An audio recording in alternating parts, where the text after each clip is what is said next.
Squadron, Joint Base McGuire-Dix, Lakehurst, New Jersey.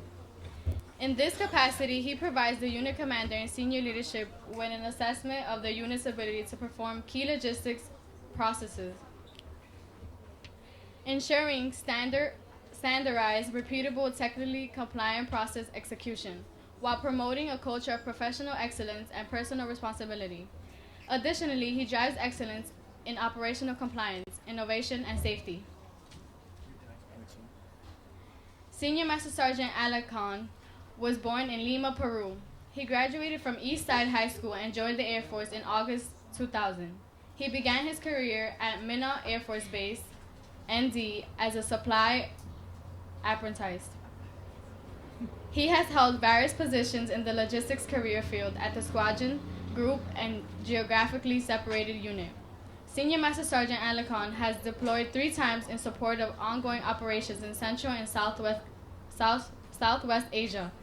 Prior to his current assignment, Senior Master Sergeant Alarcon served as a military training instructor supervisor at the 323rd Training Squadron, Lackland Air Force Base, San Antonio, Texas.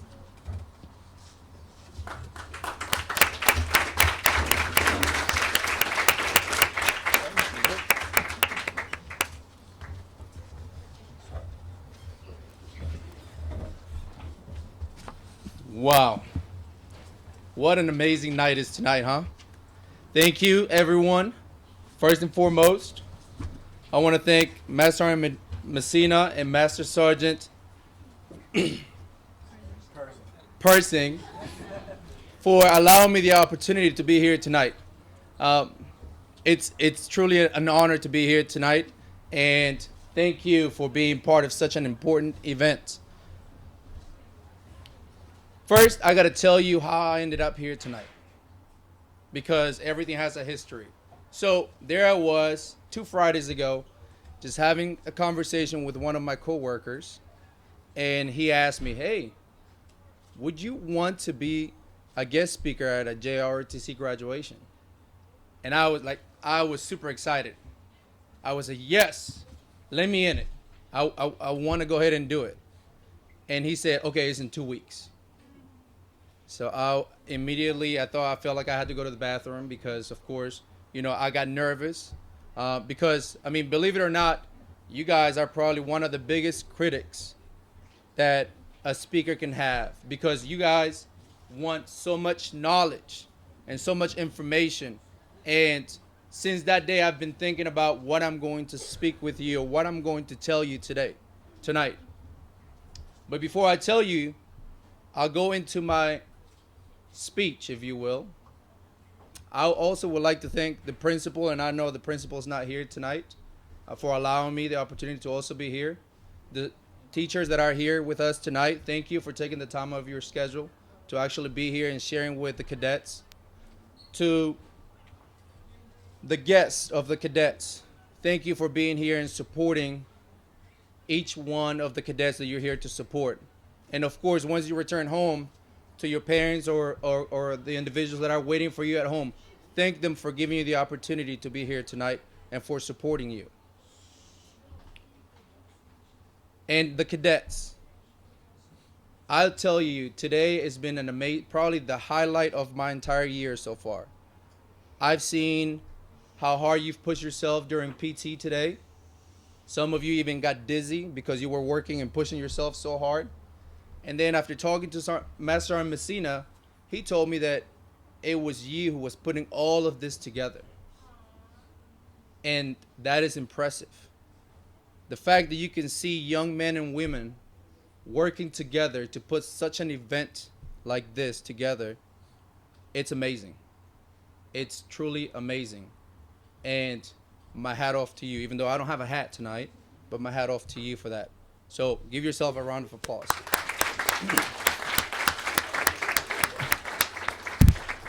In addition to that, the honor guard that posted the colors and set up the POW MIA table, you did an amazing job. And thank you for that as well.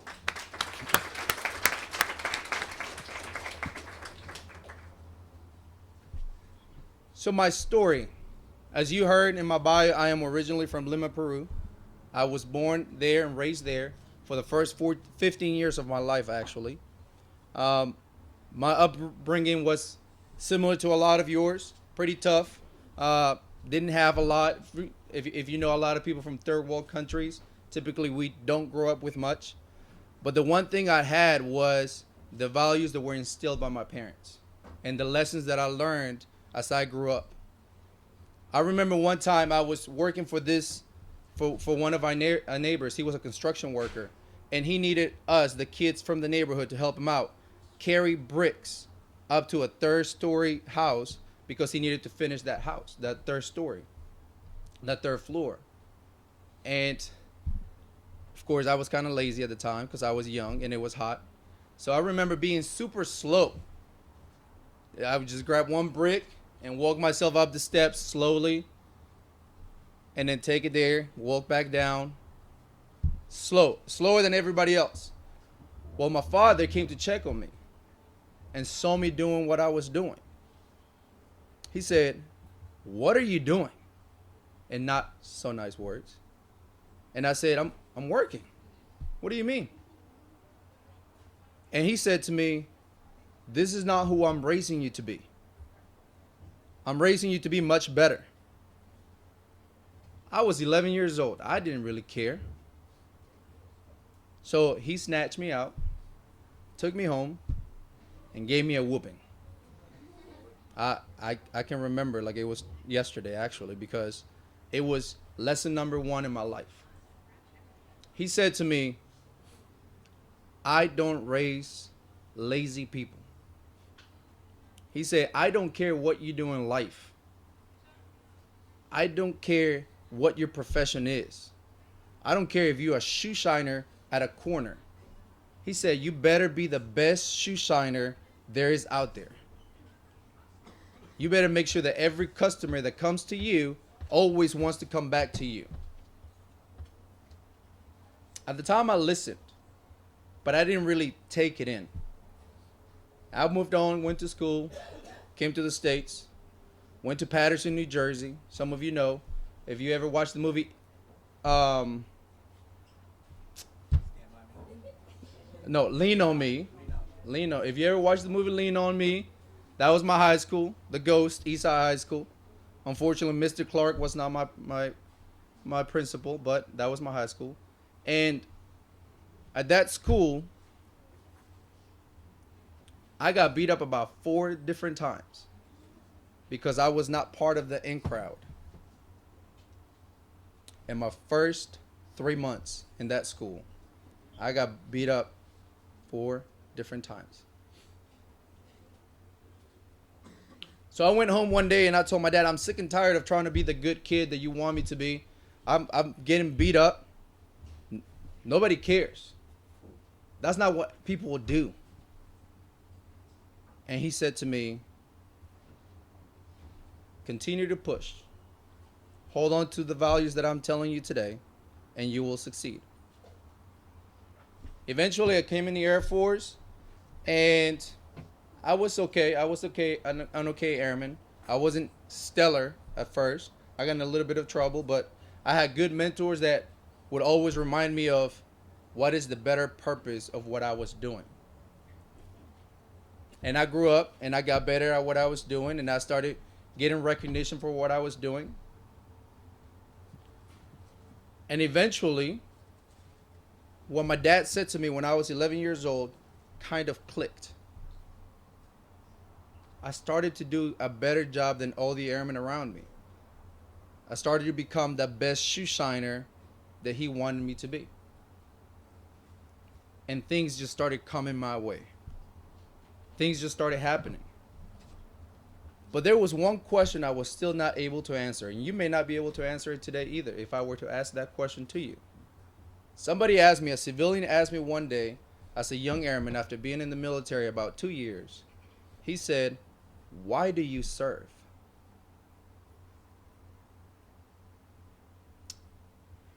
I said, "I really can't tell you." I didn't have an answer. I was already in the military. I was already serving. But other than your typical answers, education and money and security and leaving the place that I lived, I really didn't have a valuable answer. And a few weeks after that, it clicked. Why do I serve? The answer should have been, why not? See, besides wearing this uniform, there's many more things that I do in the community. There's many more things that I do with my family. There's many more things that I do with students like yourselves.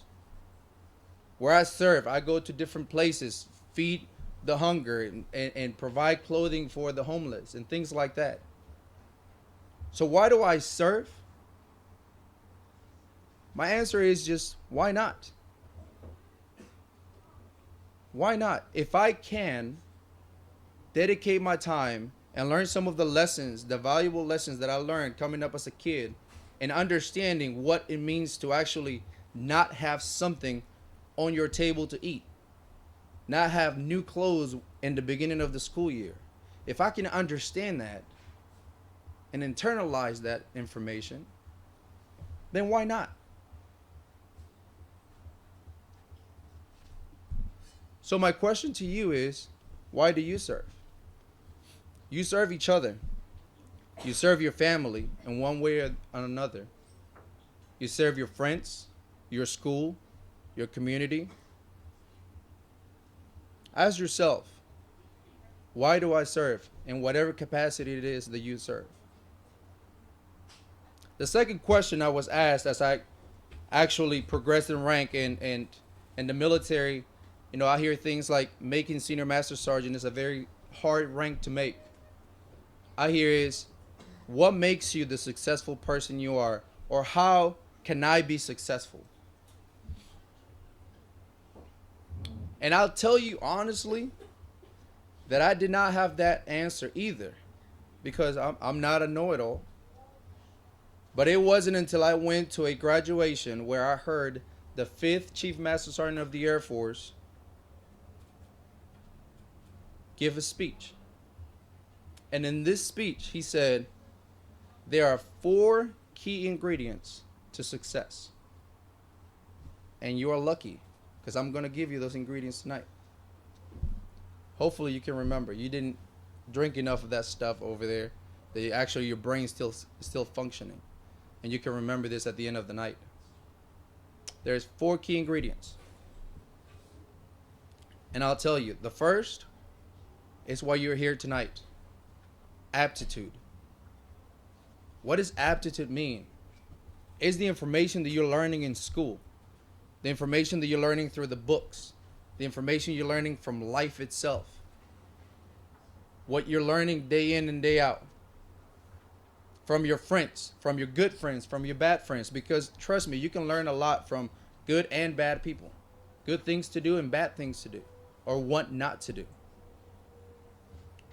So as you progress, and for the seniors, as you leave here, think about everything that you've learned in the time that you've been here. And for the freshmen, think about the things that you're going to learn and make sure that you capture that information. You're going to need aptitude to succeed. In the military, we have to learn our jobs. We have to study. There's books that we have to read in order to not make an aircraft crash. The second one is motivation. I'm pretty sure for a lot of you, the ladies that are here tonight, you were very motivated into picking out the right dress, doing your makeup, getting your hair did, right? Because I saw a young lady this morning that had some type of rolls and all that stuff in her head. All right, so there's some things that motivate you to do the things that you want to do. Well, I'll tell you what. Whether it's sports, school, whatever it is that you want to do, use that motivation to continue to develop yourself. Because with that motivation, you're going to be able to use that aptitude that you gain from school or life and get better. The third one is attitude. And I'm not talking about snapping your fingers, twisting your head and all that stuff, or rolling your eyes to the back of your head. I'm talking about having the right attitude, like the attitude that you had today, putting this together, coming together as a team, which is is something that I was telling you guys earlier today. You are a team, whether you believe it or not. Because without the team that you became, you wouldn't have been able to put this event together tonight. So motivation. Now, whether you think it or not, those three key ingredients, you and I and your instructors control that 100%.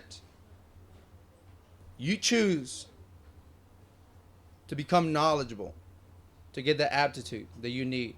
You choose to have the motivation that you need to get up every morning and continue to push. You choose to have the right attitude when you're doing something, so that you too one day can become that best, the greatest shoe shiner that everybody will see out there. Now you say, hey, Sergeant Alarcon, you said there were 4. I know. And this one, whew, wait till you hear this one. Because we really don't control that one very much. But it's opportunity. Opportunity. Now, opportunity presents itself. You really don't have much control of opportunities coming your way. I was talking to your instructors earlier today, and we were talking about the great opportunity that they had one day to be able to come to this school to be your instructors. The opportunity that each one of you had to be able to be wearing that uniform today. The opportunity that you will have, hopefully, that when you graduate from this school, to go to college and get a higher education. And once you graduate college, to be able to get that awesome job.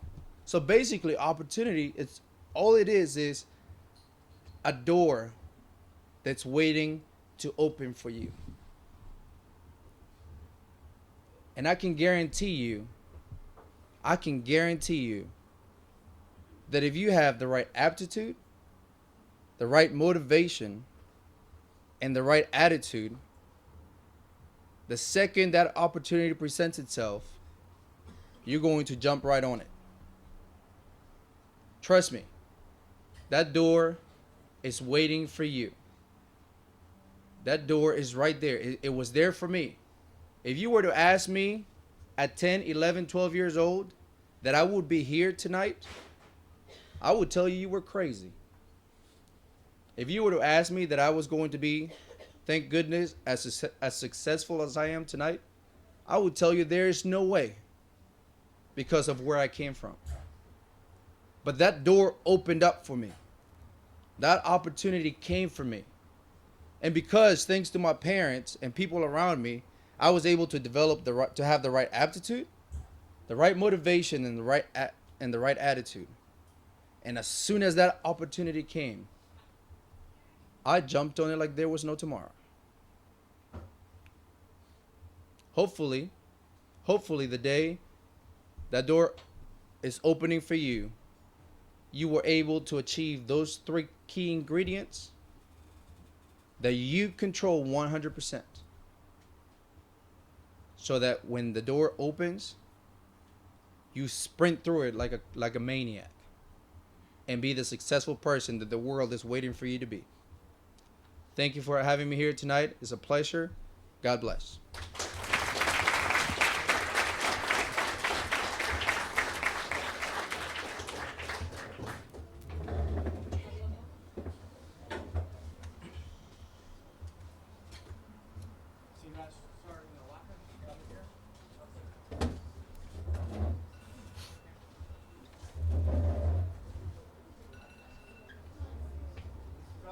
You guys have been here in the middle before. You know that we always give our guest speaker a token of our gratitude.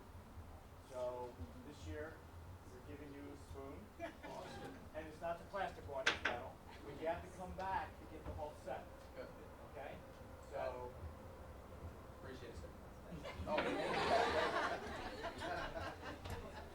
I was looking forward to the next time so I can start tapping again.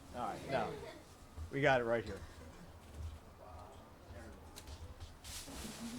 So, as a token of our esteem, this is from all the people from Truman High School and the cadets. So, it is our JROTC logo, our unit logo, and this is what we stand for you. For you guys that haven't seen this. This is what it looks like. Okay.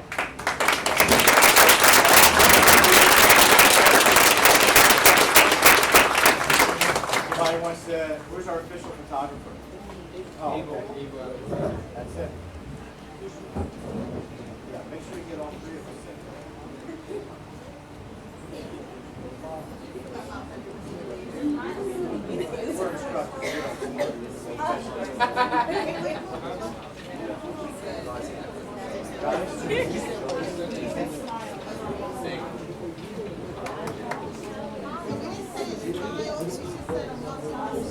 We're Thank you, everyone. Thank you.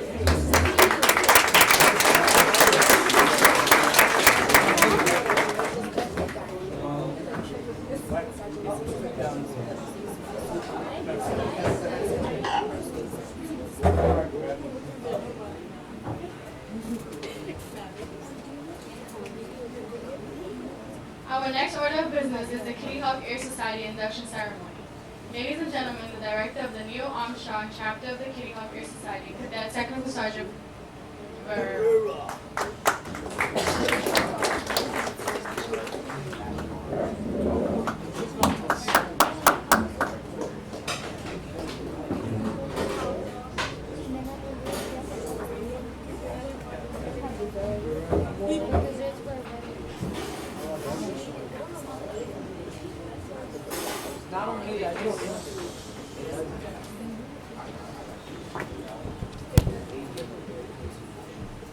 JROTC may be described as a character development program, but it is a lot more than that. It is said to be a life experience. It teaches students discipline and the skills they need to get ready for their future. It teaches students how to work with others so that they may work and feel as if they are part of a team. Students are taught leadership skills and how to become better citizens. They are also taught how to have good conduct and a positive attitude towards their work, whether it is in JROTC or their everyday classes. The cadets are given jobs, assignments, and responsibilities. This contributes to the development of the program. They include safety and security, logistics, enrollment, public affairs, and my job, which is the director of the Kitty Hawk Air Society. The Kitty Hawk Air Society is JROTC's national honors program that promotes high academic standards and community service. This year, Kitty Hawk Air Society hosted a toy drive, participated in cleanups, escorted parents and students at open houses in our high school, represented Truman at articular events, and have planned future events. Every year, selected students are inducted into this program based on their participation in JROTC, their contribution to the community, and their high school GPA. Each nominee is then expected to write an essay explaining why they believe they should be inducted into the program, and along with that, receive a letter of recommendation from a teacher or an employer. Being inducted into the Kitty Hawk Air Society is a great honor, and this year that honor is bestowed upon the following cadets. The following cadets, please come up in a straight line.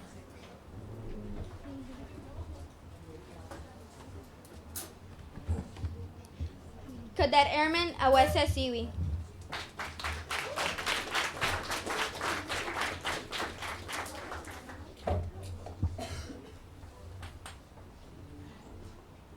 They just stand in a line. Yeah.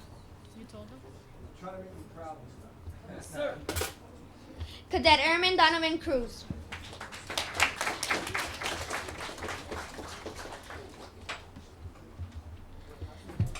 Cadet Technical Sergeant Mohammed Bashar.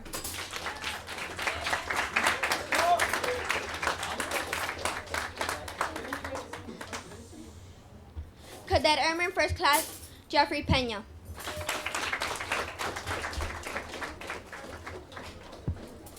Cadet Airman First Class Fatima Mabey.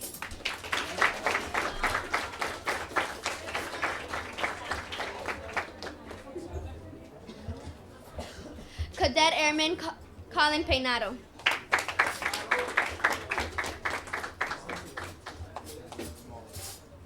And Cadet Senior Airman Valencia Moore.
You guys may now drink from the grog bowl.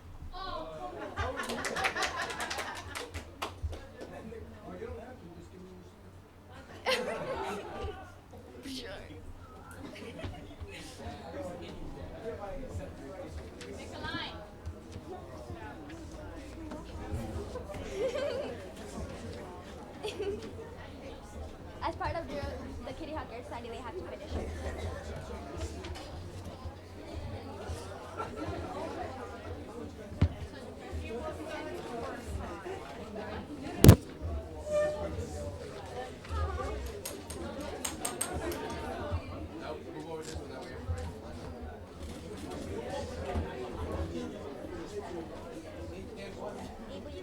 Can I see it? Can I see it? I can't show you right now, but yeah, I have a good picture. How many did you take? I heard like. What did you say? Was he third? Well, you know, it didn't matter because by now, Frankie's already fell apart and the stuff from the inside of the worms came out. Yes, Wait.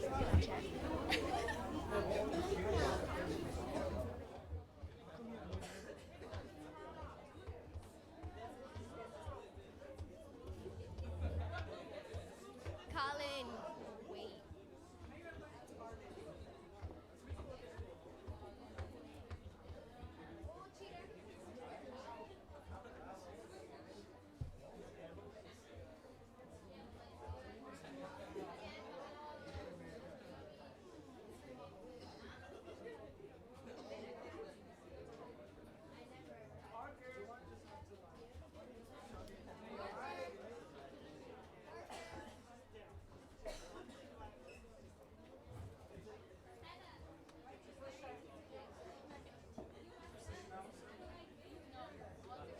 Move over, move over, move over.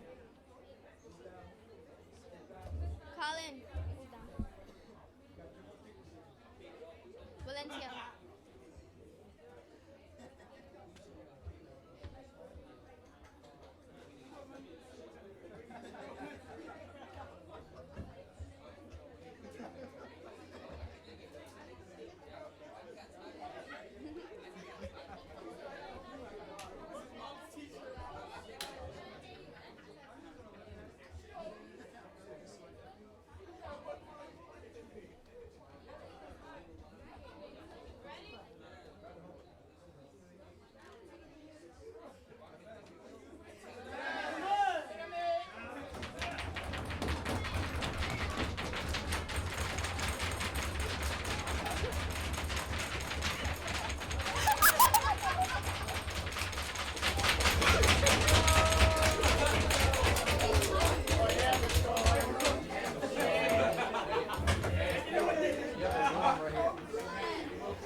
That's gross.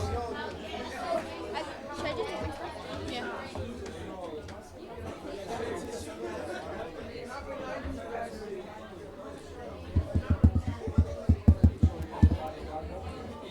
That's it? The mess is officially closed. We will now take a brief intermission followed by the military ball celebration.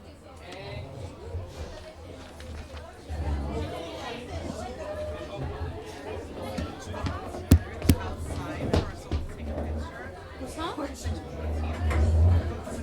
Oh my god.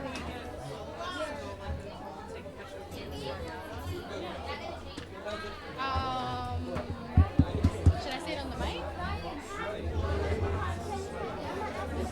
Nobody's here.